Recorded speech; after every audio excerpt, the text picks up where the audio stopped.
ಎಲ್ಲರ ಕಾಲನ ಎಳೆಯುತ್ತೆ ಕಾಲ ಎಷ್ಟು ಪರ್ಫೆಕ್ಟ್ ಮಾತಲ್ವಾ ಗುರುವೆ. ಸ್ಟಾರ್ಡಮ್ಮು, ಖ್ಯಾತಿ, ಪ್ರಸಿದ್ಧಿ, ಫೇಮು, ಬೇರೆ ಬೇರೆ ಪದಗಳು. ಆದ್ರೆ ಇದು ಪರ್ಮನೆಂಟ್ ಅಂತೂ ಅಲ್ಲವೇ ಅಲ್ಲ. ಎಸ್ಪೆಷಲಿ ನಮ್ಮ ಇಂಡಸ್ಟ್ರಿಲಿ ಒಬ್ಬ ಸಕ್ಸಸ್ ಅನ್ನ ನೋಡಿದಾನೆ ಅಂತಂದ್ರೆ ಅವನು ಫೇಲ್ಯೂರ ರುಚಿಯನ್ನ ಕೂಡ ನೋಡೇ ನೋಡ್ತಾನೆ. ಹಾಗಂತ ಆ ಫೇಲ್ಯೂರ್ ಕೂಡ ಪರ್ಮನೆಂಟ್ ಏನಲ್ಲ. ಒಂದೇ ಒಂದು ಸಿನಿಮಾ ಎಲ್ಲವನ್ನ ರೀಸೆಟ್ ಕೂಡ ಮಾಡುತ್ತೆ. ಈ ವಿಡಿಯೋನಲ್ಲಿ ನಾವು ಒಂದು ಕಾಲದಲ್ಲಿ ಪೀಕ್ ಸ್ಟಾರ್ಡಮ್ ಅನ್ನ ನೋಡಿ ಸದ್ಯದ ಕಾಲಘಟ್ಟದಲ್ಲಿ ಸ್ಟ್ರಗಲ್ ಮಾಡ್ತಿರುವಂತಹ ಒಂದಷ್ಟು ಸೀನಿಯರ್ ಆಕ್ಟರ್ಸ್ ಗಳ ಬಗ್ಗೆ ಮಾತಾಡ್ತಾ ಇದೀವಿ. ಬನ್ನಿ ಯಾರ್ಯಾರಿದ್ದಾರೆ ಅಂತ ನೋಡ್ಕೊಂಬರೋಣ. ಹಾಯ್ ಎಲ್ರಿಗೂ ನಮಸ್ಕಾರ ಅಂಡ್ ವೆಲ್ಕಮ್ ಟು ಖಡಕ್ ಸಿನಿಮಾ. ಸಲ್ಮಾನ್ ಖಾನ್ ಬಾಲಿವುಡ್ ನಲ್ಲಿ ಭಾಯಿಜಾನ್ ಅಂತಾನೆ ಕರೆಸ್ಕೊಳ್ಳುವಂತಹ ಸಲ್ಮಾನ್ ಖಾನ್ ಅವರ ಕೆರಿಯರ್ ಇವತ್ತಿಗೆ ಹತ್ತತ್ರ 40 ವರ್ಷಗಳನ್ನ ಪೂರ್ಣಗೊಳಿಸಿದೆ. ಅಂಡ್ ಈ ದೊಡ್ಡ ಕೆರಿಯರ್ ನಲ್ಲಿ ಇವರು ನೋಡಿರುವಂತಹ ಏಳು ಬೀಳುಗಳು ಅಷ್ಟಿಷ್ಟಲ್ಲ. ಎಲ್ರಿಗೂ ಗೊತ್ತಿರೋ ಹಾಗೆ ಆ ಬ್ಲಾಕ್ ಬಕ್ ಕೇಸ್ ಅಂಡ್ ಆ ಫುಟ್ಪಾತ್ ನ ಕಾರ್ ಕೇಸ್, ಈ ಕೇಸ್ಗಳ ನಡುವೆನೂ ಸಹ ಇಂತಹ ಒಂದು ಲಾಂಗ್ ಲಾಸ್ಟಿಂಗ್ ಕೆರಿಯರ್ ನ ಬಿಲ್ಡ್ ಮಾಡ್ಕೊಳ್ಳೋದು ಅಷ್ಟೇನು ಸುಲಭದ ವಿಷಯ ಅಲ್ವೇ ಅಲ್ಲ. ಮೈನೆ ಪ್ಯಾರ್ ಕಿಯಾ, ಕರಣ್ ಅರ್ಜುನ್, ಹಮ್ ದಿಲ್ ಚುಕೆ ಸನಮ್ ಈ ತರದ ಸಿನಿಮಾಗಳಿಂದ ಇವರು ಒಳ್ಳೆ ಸ್ಟಾರ್ಡಮ್ ಅನ್ನ ಸಂಪಾದಿಸಿದ್ರು. ಇವರ ತೇರೆ ನಾಮ್ ಸಿನಿಮಾದ ರಾಧೆ ಪಾತ್ರದ ಹೇರ್ ಸ್ಟೈಲ್ ನ ಕಾಪಿ ಮಾಡಿರೋರು ಲಕ್ಷ ಜನ. ಕಳೆದ ಡಿಕೇಡ್ ನಲ್ಲಿ ಬಜರಂಗಿ ಭಾಯಿಜಾನ್, ಸುಲ್ತಾನ್ ನಂತಹ ಸಿನಿಮಾಗಳು ಬಾಕ್ಸ್ ಆಫೀಸ್ ಅಲ್ಲಿ ಸಿಕ್ಕಾಪಟ್ಟೆ ಕಲೆಕ್ಷನ್ ಮಾಡಿದ್ವು. ಬಟ್ ಕಳೆದ ಕೆಲವು ವರ್ಷಗಳಿಂದ ಸಲ್ಮಾನ್ ಖಾನ್ ಅವರ ಸಿನಿಮಾಗಳನ್ನ ಜನ ಸ್ಟ್ರೈಟ್ ಆಗಿ ಡಿಸ್ಮಿಸ್ ಮಾಡ್ತಾ ಇದ್ದಾರೆ. ಅವರ ಸಿನಿಮಾಗಳು ಬರ್ತಿವೆ ಅಂತಂದ್ರೆ ಮುಂಚೆ ಇದ್ದ ಎಕ್ಸೈಟ್ಮೆಂಟ್, ಆ ಕಾತುರತೆ ಇವತ್ತು ಕಡಿಮೆ ಆಗಿದೆ. ಇದಕ್ಕೆ ಕಾರಣ ಹಲವಾರಿರ್ಬೋದು. ಬಟ್ ಸಲ್ಮಾನ್ ಅವರು ಸ್ವತಃ ಕೂಡ ಕ್ರಿಯೇಟಿವ್ಲಿ ಒಳ್ಳೆ ವರ್ಕ್ ಅನ್ನ ಮಾಡ್ತಾ ಇಲ್ಲ ಅಂತ ನಮ್ಗನ್ಸುತ್ತೆ. ಇವರ ಮುಂದಿನ ಸಿನಿಮಾ ಬ್ಯಾಟಲ್ ಆಫ್ ಗಲ್ವಾನ್ ಈಗ ಟೈಟಲ್ ಮಾತೃಭೂಮಿ ಆಗಿದೆ. ಬಟ್ ಅದರ ಪ್ರಮೋಷನಲ್ ಮೆಟೀರಿಯಲ್ ಕೂಡ ಯಾವುದೇ ಕುತೂಹಲ ಹುಟ್ಟಿಸ್ತಾ ಇಲ್ಲ. ಮುಂಬರುವಂತಹ ಪ್ರಾಜೆಕ್ಟ್ಸ್ ನಲ್ಲಿ ಕೂಡ ಕಂಬ್ಯಾಕ್ ಆಗುವಂತಹ ಸೂಚನೆಗಳು ತುಂಬಾನೇ ಕಮ್ಮಿ ಕಾಣ್ತಿದೆ. ಇದೆಲ್ಲದರ ನಡುವೆನೂ ಭಾಯಿಜಾನ್ ಒಂದು ಸಾಲಿಡ್ ಕಂಬ್ಯಾಕ್ ಅನ್ನ ಕೊಡ್ತಾರಾ ಇಲ್ವಾ ಅನ್ನೋದನ್ನ ಕಾಲನೇ ಉತ್ತರಿಸಬೇಕು. Real star Upendra. ಕನ್ನಡ ಚಿತ್ರರಂಗದಲ್ಲಿ ಉಪೇಂದ್ರ ಅನ್ನುವಂತಹ ಹೆಸರು ಬರೀ ಹೀರೋ ಅಥವಾ ಡೈರೆಕ್ಟರ್ ಅಲ್ಲ, ಅದೊಂದು ಬ್ರ್ಯಾಂಡ್. ಒಂದು ಕಾಲದಲ್ಲಿ ಉಪೇಂದ್ರ ಅವರ ಸಿನಿಮಾ ಅನೌನ್ಸ್ ಆದ್ರೆ ಸಾಕು, ಕತೆ ಏನು ಅಂತ ಯಾರಿಗೂ ಗೊತ್ತಿರ್ಬೇಕಾಗಿರ್ಲಿಲ್ಲ. ಜನ ಥಿಯೇಟರ್ಗೆ ಹೋಗೋದಕ್ಕೆ ರೆಡಿ ಇರ್ತಾ ಇದ್ರು. ಯಾಕಂದ್ರೆ ಇವರು ಬೇರೆ ರೀತಿ ಯೋಚನೆ ಮಾಡ್ತಾ ಇದ್ರು ಅಂತ. ಓಂ, ಎ, ಉಪೇಂದ್ರ, ಸ್ವಸ್ತಿಕ್, ಸೂಪರ್ ಹೀಗೆ ಒಂದೊಂದು ಸಿನಿಮಾ ಕೂಡ ಆ ಕಾಲಘಟ್ಟಕ್ಕೆ ಒಂದೊಂದು masterpiece. Especially Upendra cinema release ಆದಂತಹ ಟೈಮಲ್ಲಿ ಅದರ ಡೈಲಾಗ್ಸು, ಅದರ ಫಿಲಾಸಫಿ, ಅದರ ಥಿಂಕಿಂಗ್ ಸ್ಟೈಲ್ ಬಗ್ಗೆ ಜನಗಳು ವರ್ಷಗಟ್ಟಲೆ ಮಾತಾಡಿದ್ರು. ಡೈರೆಕ್ಟರ್ ಆಗಿ ಕೂಡ ಇವರು ಟ್ರೆಂಡ್ ಸೆಟ್ಟರ್, ಹೀರೋ ಆಗಿ ಕೂಡ ಮ್ಯಾಸಿವ್ ಫ್ಯಾನ್ ಫಾಲೋಯಿಂಗ್ ಅನ್ನ ಬಿಲ್ಡ್ ಮಾಡ್ಕೊಂಡ್ರು. ಒಂದು ಕಾಲದಲ್ಲಿ ಉಪೇಂದ್ರ ಅವರ ಸಿನಿಮಾ ಅಂದ್ರೆ ಮಿನಿಮಮ್ ಗ್ಯಾರಂಟಿ ಅಂತ ಹೇಳ್ತಾ ಇದ್ರು. ಆದ್ರೆ ಕಳೆದ ಕೆಲವು ವರ್ಷಗಳಿಂದ ಆ ಎಕ್ಸೈಟ್ಮೆಂಟ್ ಸ್ವಲ್ಪನೇ ಕಮ್ಮಿ ಆಗ್ತಾ ಬಂದಿದೆ. ಇದಕ್ಕೆ ಕಾರಣ ಆಡಿಯನ್ಸ್ ಮಾತ್ರ ಅಲ್ಲ, ಸ್ವತಃವಾಗಿ ಉಪೇಂದ್ರ ಅವರು ಕೂಡ ಅಂತ ನಮ್ಗನ್ಸುತ್ತೆ. ಯಾಕಂದ್ರೆ ಇವರು ಫೇಮಸ್ ಆಗಿದ್ದು ಅನ್ಕನ್ವೆನ್ಷನಲ್ ಥಿಂಕಿಂಗ್ ಇಂದ. ಆದ್ರೆ ಕಳೆದ ಕೆಲವು ಸಿನಿಮಾಗಳಲ್ಲಿ ಆ ಫ್ರೆಶ್ನೆಸ್ ಕಮ್ಮಿ ಆಗ್ತಾ ಬಂದಿದೆ. ಕಬ್ಜಾ ತರದ ದೊಡ್ಡ ಸ್ಕೇಲ್ ಸಿನಿಮಾಗಳು ಬಂದ್ರೂ ಕೂಡ ಆಡಿಯನ್ಸ್ ಜೊತೆಗೆ ಅದು ಕನೆಕ್ಟ್ ಆಗ್ಲಿಲ್ಲ. ಇನ್ನು ಡೈರೆಕ್ಟರ್ ಉಪೇಂದ್ರಗೆ ಇರುವಂತಹ ಡಿಮ್ಯಾಂಡು ಇವತ್ತಿಗೂ ಇದೆ. ಆದ್ರೆ ಆಕ್ಟರ್ ಉಪೇಂದ್ರಗೆ ಸಿಗ್ತಾ ಇರುವಂತಹ ರೆಸ್ಪಾನ್ಸು ಆ ಲೆವೆಲ್ ಅಲ್ಲಿ ಇಲ್ಲ ಅನ್ನೋದು ನಿಮ್ಮೆಲ್ಲರಿಗೂ ಗೊತ್ತಿರುವಂತಹ ವಿಚಾರಣೆ. ಆದ್ರೂ ಉಪೇಂದ್ರ ಅವರ ಕೇಸು ಸ್ವಲ್ಪ ಬೇರೆನೆ. ಯಾಕಂದ್ರೆ ಇವರ ಸ್ಟಾರ್ಡಮ್ಮು ಕಂಪ್ಲೀಟ್ ಆಗಿ ಮಾಯವಾಗಿಲ್ಲ. ಇವತ್ತಿಗೂ ಜನ ಓಜಿ ಉಪೇಂದ್ರ ಅವರ ಕಂಬ್ಯಾಕ್ಗೆ ಕಾಯ್ತಾ ಇದ್ದಾರೆ.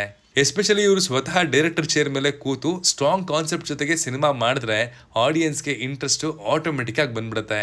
ಮುಂದೆ ಯಾವ ಪ್ರಾಜೆಕ್ಟು ಉಪೇಂದ್ರ ಅವರ ಟೈಮ್ ಅನ್ನ ಚೇಂಜ್ ಮಾಡುತ್ತೆ ಅಂತ ನೋಡೋದಕ್ಕೆ ನಾನು ಕಾಯ್ತಾ ಇದ್ದೀನಿ.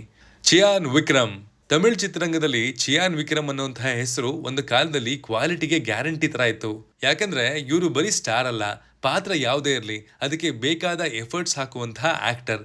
ಸೇತು, ಅನಿಯನ್, ಐ ಹೀಗೆ ಒಂದೊಂದು ಸಿನಿಮಾಗಳಲ್ಲಿ ಕಂಪ್ಲೀಟ್ ಆಗಿ ಬೇರೆ ಬೇರೆ ಶೇಡ್ಸ್ ಅನ್ನ ತೋರಿಸಿದ್ರು.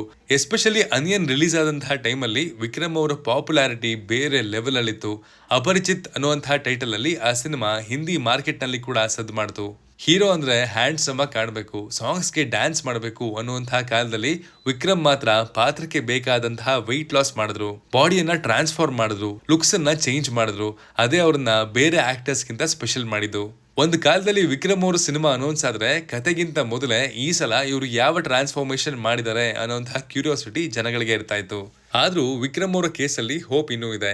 ಯಾಕಂದ್ರೆ ಸ್ಟಾರ್ಡಮ್ ಕಡಿಮೆ ಆಗಿರ್ಬೋದು, ಆದ್ರೆ ಆಕ್ಟರ್ ವಿಕ್ರಮ್ ಅವರು ಆಸ್ ಅನ್ ಆಕ್ಟರ್ ಶಾರ್ಪ್ ಆಗ್ತಾನೆ ಇದ್ದಾರೆ. ಪೊನ್ನಿಯಿನ್ ಸೆಲ್ವನ್ ನಲ್ಲಿ ಆದಿತ್ಯ ಕರಿಕಾಲನ್ ಪಾತ್ರ ನೋಡಿದಾಗ ಇವರು ಇನ್ನೂ ಎಷ್ಟು ಪವರ್ಫುಲ್ ಪರ್ಫಾರ್ಮರ್ ಅನ್ನೋದು ಮತ್ತೆ ಪ್ರೂವ್ ಆಯ್ತು. ಮುಂದಿನ ಸಿನಿಮಾಗಳಲ್ಲಿ ಸ್ಟ್ರಾಂಗ್ ರೈಟಿಂಗ್ ಮತ್ತು ಒಳ್ಳೆ ಡೈರೆಕ್ಟರ್ ಜೊತೆಗೆ ಕಂಬೈನ್ ಆದ್ರೆ ಕಮ್ ಬ್ಯಾಕ್ ಮಾಡೋದು ಅಷ್ಟೇನು ಕಷ್ಟದ ಕೆಲಸ ಅಲ್ಲವೇ ಅಲ್ಲ. ಇವರ ಅಪ್ಕಮಿಂಗ್ ಸಿನಿಮಾ ಲೈನ್ಅಪ್ಸ್ ಗಳು ಅಷ್ಟೇನು ಮಜಾ ಕೊಡ್ತಿಲ್ಲ. ಬಟ್ ಹೋಪ್ಸ್ ಖಂಡಿತ ಇವ್ರ ಮೇಲಿದೆ. ನಾಗಾರ್ಜುನ. ತೆಲುಗು ಚಿತ್ರರಂಗದಲ್ಲಿ ನಾಗಾರ್ಜುನ ಅಕ್ಕಿನೇನಿ ಅನ್ನುವಂತಹ ಹೆಸರು ಒಂದು ಕಾಲದಲ್ಲಿ ಚಾರಮ್ಗೆ, ಕ್ಲಾಸ್ಗೆ ಮತ್ತು ಕನ್ಸಿಸ್ಟೆನ್ಸಿಗೆ ಗ್ಯಾರಂಟಿ ತರ ಇತ್ತು. ಶಿವ, ನಿನ್ನೆ ಪೆಳ್ಳೆದಾತ, ಮನ್ಮಥುಡು ಹೀಗೆ ಒಂದೊಂದು ಸಿನಿಮಾ ಮೂಲಕ ಇವರು family audience and youth audience ಎರಡರಲ್ಲೂ ದೊಡ್ಡ ಫ್ಯಾನ್ ಫಾಲೋಯಿಂಗ್ ಅನ್ನ ಬಿಲ್ಡ್ ಮಾಡ್ಕೊಂಡ್ರು. ಎಸ್ಪೆಷಲಿ ಮನ್ಮಥುಡು ರಿಲೀಸ್ ಆದಂತಹ ಟೈಮಲ್ಲಿ ನಾಗಾರ್ಜುನ ಅವರ ಸ್ಟೈಲು, ಡೈಲಾಗ್ ಡೆಲಿವರಿ ಮತ್ತು ಸ್ಕ್ರೀನ್ ಪ್ರೆಸೆನ್ಸ್ಗೆ ತುಂಬಾ ಜನ ಫ್ಯಾನ್ ಆಗಿದ್ರು. ಆದ್ರೆ ಕಳೆದ ಹಲವು ವರ್ಷಗಳಿಂದ ಆ ಕ್ಯೂರಿಯಾಸಿಟಿ ಮತ್ತು ಎಕ್ಸೈಟ್ಮೆಂಟ್ ಕಡಿಮೆ ಆಗ್ತಾನೆ ಬಂದಿದೆ. ಇದಕ್ಕೆ ಕಾರಣ ಆಡಿಯನ್ಸ್ ಮಾತ್ರ ಅಲ್ಲ, ಸ್ಕ್ರಿಪ್ಟ್ ಸೆಲೆಕ್ಷನ್ ಕೂಡ ಒಂದು ದೊಡ್ಡ ಕಾರಣ ಅಂತ ನಮ್ಗನ್ಸುತ್ತೆ. ಯಾಕೆಂದ್ರೆ ಇವರು ಲೀಡ್ ರೋಲ್ ಅಲ್ಲಿ ಮಾಡ್ತಾ ಇರುವಂತಹ ಸಿನಿಮಾಗಳು ರಿಲೀಸ್ ಆಗುವಂತಹ ಮುಂಚೆ ದೊಡ್ಡ ಬಜ್ ಅನ್ನ ಕ್ರಿಯೇಟ್ ಮಾಡ್ತಾನೆ ಇಲ್ಲ. ರಿಲೀಸ್ ಆದ್ಮೇಲೆ ಕೂಡ ಯಾವುದೇ ಹೈಪ್ ಅನ್ನ ಪಡ್ಕೋತಾ ಇಲ್ಲ. ವೈಲ್ಡ್ ಡಾಗ್, ದ ಗೋಸ್ಟ್ ಹೀಗೆ ಕೆಲವು ಸಿನಿಮಾಗಳು ಒಳ್ಳೆ ಎಕ್ಸ್ಪೆಕ್ಟೇಷನ್ಸ್ ಜೊತೆಗೆ ಬಂದ್ರು ಕೂಡ ಆಡಿಯನ್ಸ್ಗೆ ಅದು ಇಷ್ಟ ಆಗ್ಲಿಲ್ಲ. ಒಂದು ಕಾಲದಲ್ಲಿ ಟ್ರೆಂಡ್ ಸೆಟ್ ಮಾಡ್ತಾ ಇದ್ದಂತಹ ನಾಗಾರ್ಜುನ ಇವಾಗ ಟ್ರೆಂಡ್ ಅನ್ನ ಫಾಲೋ ಮಾಡ್ತಾ ಇದ್ದಾರೆ ಅನ್ನೋದು ಗುಟ್ಟಿನ ಮಾತು ಅಲ್ವೇ ಅಲ್ಲ. ಇನ್ನು ರೀಸೆಂಟ್ಲಿ ಕೂಲಿ ಸಿನಿಮಾನಲ್ಲಿನ ವಿಲನ್ ರೋಲ್ ಮಾಡಿದ್ರು. ರಜನಿಕಾಂತ್ ಸಿನಿಮಾ, ಲೋಕೇಶ್ ಕನಗರಾಜ್ ಅವರ ಡೈರೆಕ್ಷನ್, ದೊಡ್ಡ ಪ್ಯಾನ್ ಇಂಡಿಯಾ ಸೆಟಪ್ ಹೀಗೆ ಎಲ್ಲ ಇದ್ದಾಗ ಅವರ ಪಾತ್ರದ ಬಗ್ಗೆ ತುಂಬಾ ನಿರೀಕ್ಷೆ ಇತ್ತು. ಆದ್ರೆ ರಿಲೀಸ್ ಆದ್ಮೇಲೆ majority discussions Rajinikanth, action blogs ಮತ್ತು ಲೋಕೇಶ್ ಯೂನಿವರ್ಸ್ ಬಗ್ಗೆ ಆಯ್ತು. ನಾಗಾರ್ಜುನ ಅವರ ಪಾತ್ರ ಕಂಪ್ಲೀಟ್ಲಿ ಲಾಸ್ಟ್ ಅಂತ ಹೇಳಕ್ಕಾಗಲ್ಲ, ಆದ್ರೆ ಎಕ್ಸ್ಪೆಕ್ಟೆಡ್ ಇಂಪ್ಯಾಕ್ಟ್ ಅನ್ನ ಕ್ರಿಯೇಟ್ ಮಾಡ್ಲಿಲ್ಲ. ಆದ್ರೂ ನಾಗಾರ್ಜುನ ಅವರ ಕಂಬ್ಯಾಕು ಸಖತ್ ಜೋರಾಗಿರುತ್ತೆ. ಯಾಕಂದ್ರೆ ಸ್ಕ್ರೀನ್ ಪ್ರೆಸೆನ್ಸ್ ಮತ್ತು ಚಾರ್ಮ್ ಇವತ್ತಿಗೂ ಇದೆ. ಪ್ರಾಬ್ಲಮ್ ಟ್ಯಾಲೆಂಟ್ ಅಲ್ಲ, ಕರೆಕ್ಟ್ ಸಿನಿಮಾ ಸಿಗಬೇಕು ಅಷ್ಟೇ.